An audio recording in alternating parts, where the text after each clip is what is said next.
Dollar mafia کی شامت آنے کے بعد ڈالر مسلسل زمین پر آنے لگا، روپے کی قدر مستحکم ہونے لگی، مہنگائی کا جن بھی بوتل میں قید ہونے والا ہے۔ در حقیقت اس ملک کا مسئلہ مہنگائی نہیں، بے ایمانی، ذخیرہ اندوزی اور ہوس و لالچ کا وہ مافیا ہے جن کے پیٹ بھرنے کا نام ہی نہیں لیتے، جنہوں نے گھروں کے گھر ڈالر جمع کر کے بھر رکھے ہیں، اپنے گھروں میں سونے جمع کر رکھے ہیں۔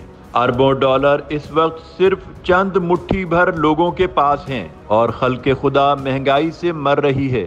لوگ اپنے بچوں کو قتل کر رہے ہیں، اپنے پیاروں کو اپنے سامنے مرتا دیکھ رہے ہیں۔ اگر اس مافیا کو انجام تک پہنچایا جائے تو مہنگائی، بے روزگاری سب ختم ہو جائے گی۔ جب سے ڈالر مافیا کے خلاف سپہ سالار کے حکم پر ایکشن شروع ہوا ہے، لوگوں نے دیکھا ہے کہ کیسے ڈالر آسمان سے زمین پر گرا ہے۔ سونے کی قیمتیں کم ہوئی ہیں۔